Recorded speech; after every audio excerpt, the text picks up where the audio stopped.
You promised yourself that this was going to be the last time. You promised that the next time this happened, you would get up and leave.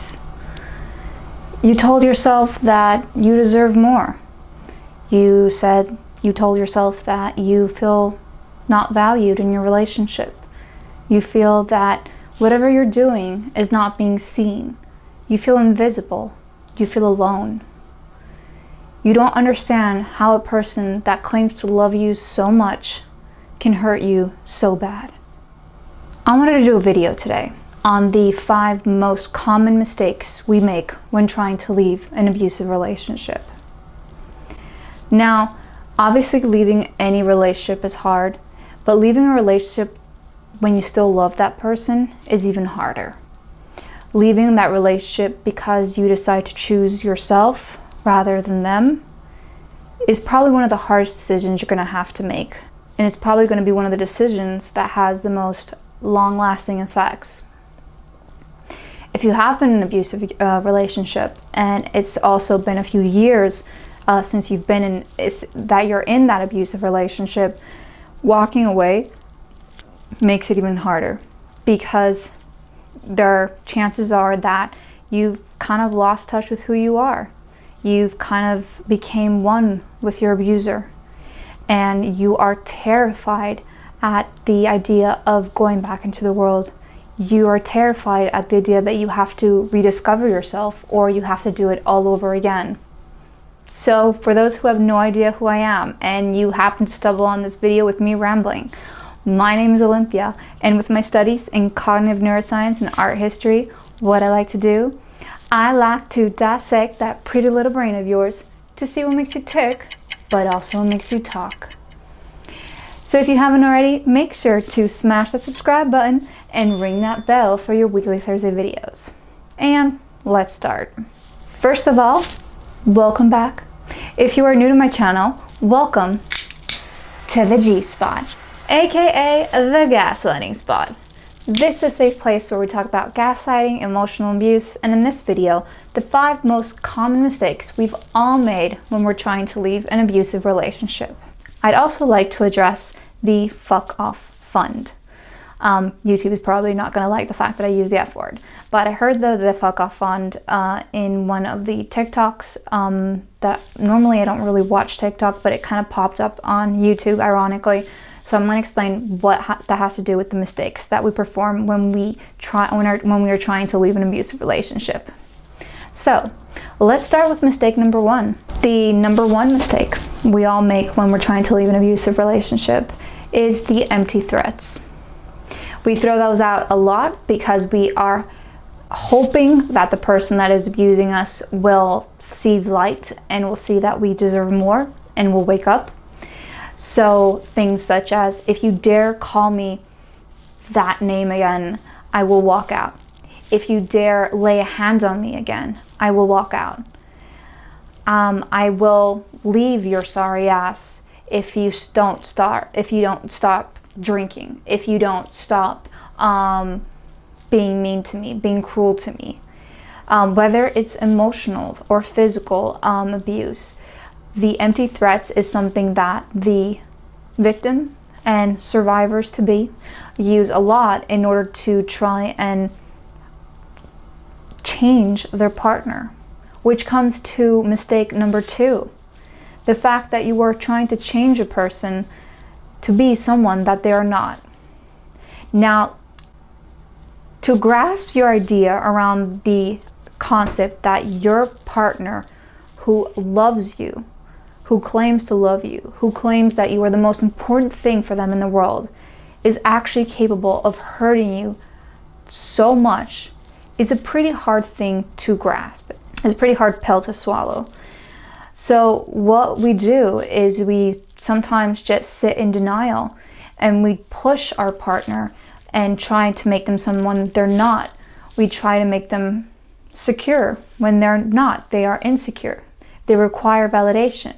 They require to put you down in order to make themselves feel better. We try to make them into what we think is a better person, when in reality, that's who they are. And if they don't want to change, and I've said this in my How Can I Change My Abuser? If they don't want to change, they will not do it for you. They will only do it because they want to, as I say, and not because they have to. So trying to force a person to be someone they're not, even though it makes complete sense and you do deserve more and you should be asking for what you deserve, that person is not going to change just because of you. So yeah, mistake number 2, trying to turn someone into a person that they are not. Mistake number 3, we've all done when we're trying to leave an abusive relationship, is that we think that one good deed will erase all bad ones. So let's say that your partner is verbally abusive. They scream, they shout, maybe they even throw things. And you are thinking, and you keep saying to yourself that, you know what, I don't deserve this. It's time for me to leave. It's time for me to move on. It's time for me to find someone that sees me for who I am and gives me the love I deserve and I want. And that's great. And then your partner does one good deed, takes you out for dinner, maybe even sits down and has a discussion, the one that he thinks that you want to have, about how he's been unfair to you or how she's mistreated you, because we're using both sexes here. I'm not referring only to male or female here. How you deserve better. And honestly, if that conversation is true, then whatever you were fighting about would not repeat itself, but most likely it will, especially if we're talking for verbal abuse. So you're thinking that since you've had this discussion, which you may have had before, that one good deed, that conversation, that date, the fact that they said something nice or complimented you erases everything else that they've done, all the bad stuff, which is complete BS, because once the bad stuff comes back again, you enter back into the mindset of, okay, now I have to leave. And you kind of reboot and restart every time they do something nice, because you believe that erases all the bad stuff. And when I say you, by the way, hello, me too. I did this a lot. Every time my partner would do something nice, I would put it up on a pedestal and forget all the times that I was pushed, all the times that I was verbally abused, all the times that I was manipulated, all the times that I was gaslighted, just because that person took me out for a nice dinner or complimented me or sat down and actually heard what I had to say, but they were hearing, but they were not listening. It was almost as if they were doing me a favor by allowing me to express my feelings. So that's mistake number 3. Mistake number 4 is that, just like the abuser, mistake number 4 is that you'll use the silent treatment. So as you're trying to leave a relationship, you may start treating the other person with a silent treatment, not talking to them, ignoring them, being very dismissive, very cold. And you'll notice that when you do that, the other person may become more clingy, may become more affectionate. But guess what, dude? What you're doing right now is what they're doing to you. That's how they're keeping you in the relationship. Now, I've done this, so this is not me preaching to you, and it works. The silent treatment does work. If you want to have someone walking on eggshells, someone that's terrified that you're going to leave any second, but that's not the foundation of a healthy relationship. That is a foundation for an abusive relationship. And we give them the silent treatment in the hopes that they're going to wake up and realize that they did something wrong. When in reality, the only reason why that they're warming up, the only reason why they may become more affectionate is because they're realizing that they may lose you. But not because they did something wrong, but because you're just not giving them the attention they need.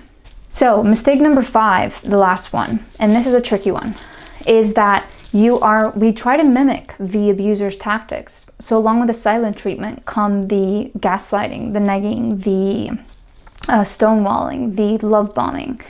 So we basically try and mirror what they're doing to us in the hopes that they're going to react the way that we react to them. Now, that is no way to resolve any conflict or any issues in an abusive relationship. The whole point of being in a relationship is to have a healthy foundation. So if you are just mimicking and mirroring the abuser, you're basically becoming one too, which is harsh truth time. But that's not you. If you think about it, do you want you love that person, you want to do everything for that person, and the way that person is treating you hurts you so badly.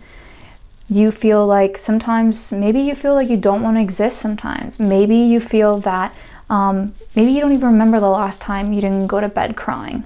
Now, I know these are very dark and deep emotions over here, but my point being here is that if you really love that person and you're mimicking their tactics, do you honestly want them to feel that way? Do you honestly want that reverse psychology? Do you want to be that person? Revenge is a very easy thing to feed off of. Same thing with denial. And this is why the fifth mistake is so tricky, because instead of you going on and getting a healthier relationship and focusing on what you truly deserve, you decide to get stuck in the revenge cycle, and you think of ways of how to hurt your partner, your spouse, because they've hurt you. But that's not getting you anywhere. That's definitely not getting you into a healthier relationship. It's definitely not going to get you what you deserve, the love you deserve, and the love that you want. Definitely not going to get you respect. So I said in the beginning of this video that I wanted to talk about the fuck off fund. I can't say that. Fuck off fund. And so what is the fuck off fund? That is a 3-month fund that you create, that you have in the back of all your financials, where you can say fuck off to your relationship, your job, your house. Basically, it's like your safety net. And having a fuck off fund is really important when it comes to being in an abusive relationship and putting that money aside, because it gives you incentive and it gives you one less thing to worry about when you are trying to leave that relationship.